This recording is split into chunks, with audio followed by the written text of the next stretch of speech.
सुप्रभात साथियों। आज हम करेंगे क्वेश्चन नंबर 21 से लेकर 20 तक हम कल कर चुके हैं।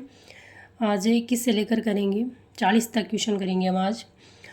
भारत गौरव रेल का मुख्य उद्देश्य क्या है? इसका उद्देश्य है घरेलू पर्यटन को प्रोत्साहन देना, रेल यात्रा को प्रोत्साहन देना, भारतीय रेल का विकास प्रदर्शित करना, राजाओं और उनके शाही स्थानों के बीते हुए युग को पुनः दर्शाने हेतु। तो भारतीय रेल का मुख्य उद्देश्य है घरेलू पर्यटन को प्रोत्साहन देना। तो इसका आंसर होगा ए। प्रश्न नंबर 22 है, वो है मानेहरा टिब्बा का प्रमुख खनन क्षेत्र है। ये प्राकृतिक गैस, पेट्रोलियम, लिग्नाइट, चूना पत्थर। तो ये आपका जाना जाता है प्राकृतिक गैस के लिए। जो मानेहरा टिब्बा है खनन क्षेत्र, ये आपका राजस्थान के जैसलमेर ज़िले में स्थित है। तो जिला भी यहाँ पर पूछा है कि किसके लिए जाना जाता है, तो प्राकृतिक गैस। आगे आपसे पूछा जा सकता है कि मानेहरा टिब्बा राजस्थान के कौन से ज़िले में है, तो ये आपका जैसलमेर के ज़िले में स्थित है। प्रश्न नंबर 23 है, महिला चित्रकारों कमला व इलायची के नाम किस चित्रकला शैली से संबंधित है? वेरी मोस्ट पर्सन, ये आपका नाथ द्वारा से संबंधित है। महिला चित्रकार की इलायची और कमला आपकी नाथ द्वारा से संबंधित है। अगला क्वेश्चन है क्वेश्चन नंबर 24, कृष्णा कुमारी किस राज्य की राजकुमारी थी जिसके विवाह के विवाद ने राजपूताने में राजनीतिक उथल पुथल मचा दी? तो ये राजकुमारी तो उदयपुर की थी। इसमें एक कहानी जुड़ी हुई है। ये मेवाड़ की राजकुमारी थी। मेवाड़ के उस समय राजा थे महाराणा भीमसिंह, और आपके जोधपुर के महाराजा थे, उनका नाम भी भीमसिंह था। तो क्या किया, मेवाड़ के महाराणा कृष्णा कुमारी के पिता महाराणा भीमसिंह ने मारवाड़ के महाराजा भीमसिंह के साथ में इनकी सगाई कर दी थी। और भीमसिंह का क्या होता है, 1803 में निधन हो जाता है। तो ये विवाह है, कृष्णा कुमारी का विवाह जयपुर के महाराजा के साथ तय कर दिया जाता है। तो जोधपुर के जो राजा थे मानसिंह, उन्होंने इसका विरोध किया। तो जयपुर, जोधपुर और मेवाड़ में एक युद्ध छिड़ गया। इस युद्ध को रोकने के लिए अमीर खां पिंडारी के कहने पर कृष्णा कुमारी को जहर दे दिया गया था। तो ये इसके साथ में एक कहानी जुड़ी हुई है। अगला क्वेश्चन है आपका 25 नंबर का प्रश्न है, वो है कुंभलगढ़ तथा गोगुंदा के मध्य की उच्च भूमि को, ये ऊपरमाल, गिरवा, उरिया, बोराट। तो ये आपकी है बोराट। कुंभलगढ़ आपका राजसमंद में, ऐसे भी पूछा जा सकता है कि राजसमंद और गोगुंदा जो आपका उदयपुर में है। तो ऐसे भी पूछा जा सकता है कि बोराट है वो राजसमंद और उदयपुर के बीच में है। तो और जो बोराट की आपकी ऊंचाई है वो 1225 मीटर है। अगला प्रश्न है हमारा, निम्नलिखित में से किस लोक देवता को जाहिर पीर के रूप में पूजा जाता है? ये आपको आंसर होगा गोगा जी। 27 नंबर का प्रश्न है, कुंभलगढ़ दुर्ग का प्रमुख शिल्पी कौन था? तो कुंभलगढ़ दुर्ग का प्रमुख शिल्पी दीपा, लालचंद, चंपालाल, तो आपका मंडन था। तो आपका आंसर होगा मंडन। तो ये तो आपका शिल्पी पूछा है। कुंभलगढ़ दुर्ग आपका कहाँ पर स्थित है? तो ये राजसमंद जिले में स्थित है।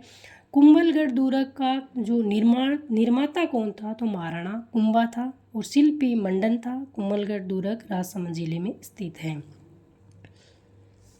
अगला प्रश्न है हमारा, आदिकालीन चारण शिला रचनाकार नी है का मतलब है नहीं है। ये भाषा साहित्य वाली टॉपिक में से प्रश्न आए हैं।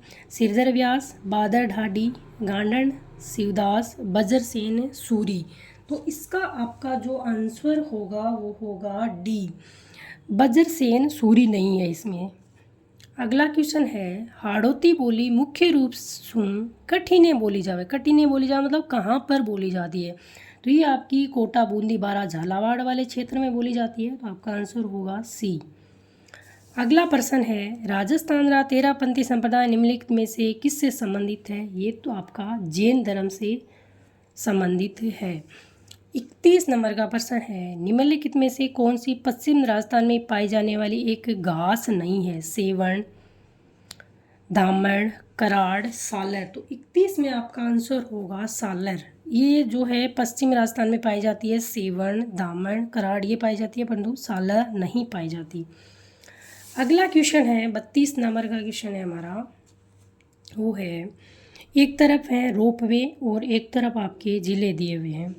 सुंदा माता मंदिर रोपवे जालोर, मनसा पूर्ण करणी माता मंदिर रोपवे उदयपुर, बालाजी रोपवे सामोद जयपुर, सावित्री माता मंदिर रोपवे सिरोही। तो इसमें पूछा है नहीं है, तो आपका ये वाला नहीं है, सावित्री माता रोपवे ये सिरोही में नहीं है, आपका पुष्कर में स्थित है। तो 4 रोपवे आपको याद हो गए, सुंदा माता मंदिर जालोर, मनसा पूर्ण करणी माता मंदिर उदयपुर, बालाजी रोपवे सामोद और सावित्री माता रोपवे पुष्कर में, ये सिरोही में नहीं है, सॉरी, ये आपका पुष्कर में स्थित है। अगला क्वेश्चन है, कथेतर गदेरी पोथी ओलूरी आखियाता रचनाकार कौन है? तो इसका आपका रचनाकार है सी, नेम नारायण जोशी। अगला क्वेश्चन है, मरु राष्ट्रीय उद्यान किस जिले में स्थित है? तो ये आपका जैसलमेर में है। वेली किशन रुक्मणी रचनाकार, ये पृथ्वीराज आपका राठौड़ इसका आंसर होगा। अगला क्वेश्चन है, आमेसु कौन सी बोली राजस्थान में नी बोली जावे? नी बोली जावे का मतलब है नहीं बोली जाती है। हाड़ौती, मेवाती, बांगड़ी, अवधी। तो आपकी हाड़ौती, बांगड़ी, मेवाती ये तीनों राजस्थान में बोली जाती है, जबकि आपकी अवधी नहीं बोली जाती है। राजस्थानी भाषा साहित्य वाले टॉपिक से प्रश्न 5-6 क्वेश्चन आते हैं और क्वेश्चन की भाषा शैली थोड़ी सी कठिन है, तो इस पर आपको अभ्यास करना चाहिए। काली मृदा जानी जाती है कांप मिट्टी से, लेटेराइट मिट्टी से, रेगुर मिट्टी से। तो ये आपकी रेगुर मिट्टी के नाम से, काली मृदा का दूसरा नाम है रेगुर मिट्टी से नाम से जानी जाती है। अगला क्वेश्चन है, राजस्थान के किस संभाग में सर्वाधिक मक्का उत्पादित होता है? तो आपका उदयपुर में होता है। आपसे पूछे कि मक्का अनुसंधान केंद्र कहाँ है? तो बांसवाड़ा जिले में स्थित है। अगला क्वेश्चन हम देखेंगे, क्वेश्चन नंबर 39, कला प्रेमी सावंत से किस प्रांत के शासक थे? जोधपुर, करौली, जयपुर, किशनगढ़। तो ये सावंत से किशनगढ़ से संबंधित थे और बनी ठनी शैली से इनका संबंध है। अगला क्वेश्चन है, राजस्थान राज्य वन नीति लागू की गई। राजस्थान राज्य वन नीति 2008, 6, 2010, 1988। तो ये राजस्थान की वन नीति आपकी 2010 में लागू की गई थी। 8 में नहीं, 10 में ही लागू की गई थी। तो ये हमारे हो गए 40 तक क्वेश्चन।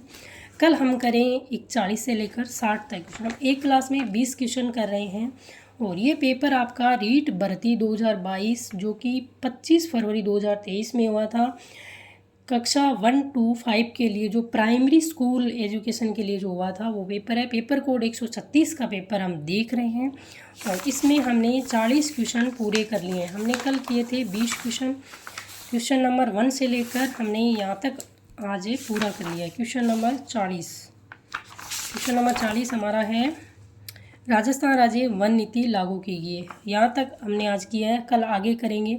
अगर आपको ये पेपर पीडीएफ के रूप में आंसर की सहित ऑफिशियल पेपर और ऑफिशियल आंसर की सहित देखने हैं तो मैंने जो कम्युनिटी है उसमें टेलीग्राम का लिंक दिया है, वहाँ पर ये 9 के 9 पेपर कोड नंबर 136, 37 और 44 तक ये पेपर हुए थे। सारे के सारे पेपर मैंने ऑफिशियल साइट से डाउनलोड करके वहाँ पर आंसर की सहित डाल रखें, तो आप वहाँ से भी प्रयास कर सकते हैं। और पुराने पेपर रीट की तैयारी करने वाले विद्यार्थियों के लिए पुराने पेपर और हमारा सिलेबस ये हमारे पास होना चाहिए, क्योंकि दोनों ही ज़रूरी है। आधा आपका काम कर देता है, 50% आपकी तैयारी पेपर और सिलेबस से हो जाती है, क्योंकि पेपर से हमें पैटर्न पता चलता है कि किस प्रकार के प्रश्न पूछे गए हैं। सिलेबस हमारे पास में होना चाहिए, उससे पता चलता है कितना सिलेबस हमारा कवर हो गया और कितना बाकी है। पढ़ते रहिए, स्वस्थ रहिए, मस्त रहिए। जय हिंद, जय भारत।